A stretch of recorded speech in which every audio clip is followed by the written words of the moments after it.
나는 한 대학병원에서 근무하고 있는 간호사다. 퇴원 수속은 완료됐고요. 다음 주부터는 2층으로 내방하시면 되세요. 네, 감사합니다.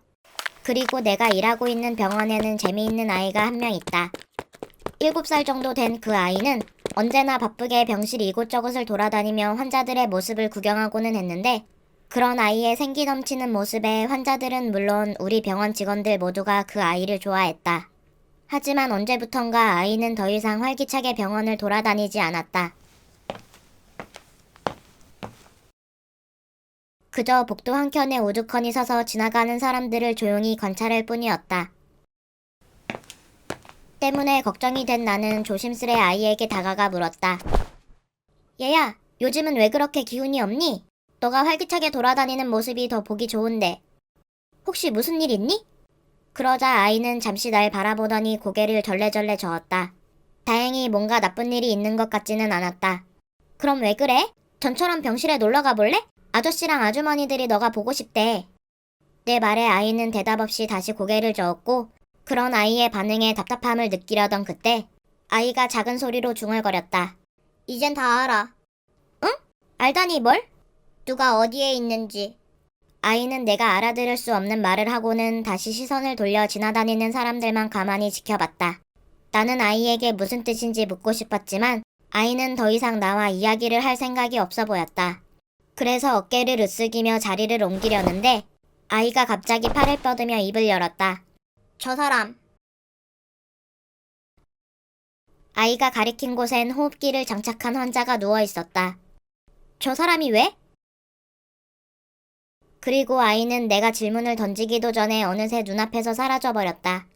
그런데 그날 밤 아이가 가리킨 그 환자가 사망을 했다. 병원에서 환자가 사망하는 일은 간간이 있었기 때문에 처음엔 단순히 우연이라고 생각을 했다.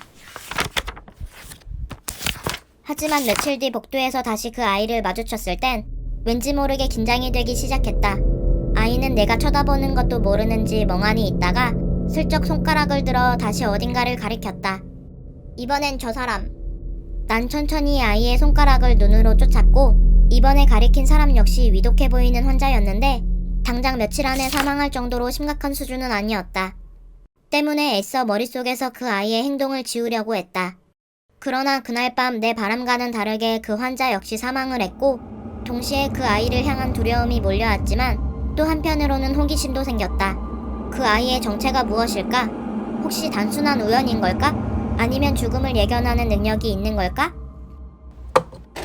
그렇게 그 아이에 대한 궁금증이 늘어가던 어느 날 나는 다시 그 아이의 모습을 볼 수 있었다. 다음은 저 사람. 아이는 이번에도 어느 환자를 가리키며 혼자 중얼거렸는데 이번에 가리킨 환자는 시한부 선고를 받은 중증 환자였다. 난 확실히 확인을 하고 싶은 생각이 들었다. 만약 저 아이가 진짜 죽음을 보는 거라면 어쩌면 내가 그 죽음을 막을 수 있을지도 모른다.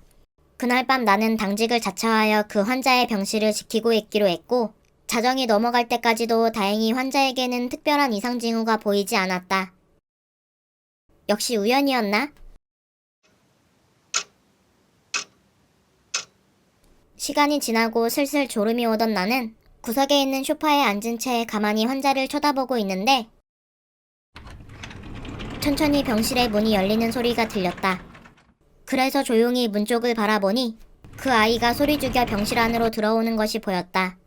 아이는 조심스레 주변을 살피며 오늘 낮에 가리킨 그 환자 침대로 다가갔다.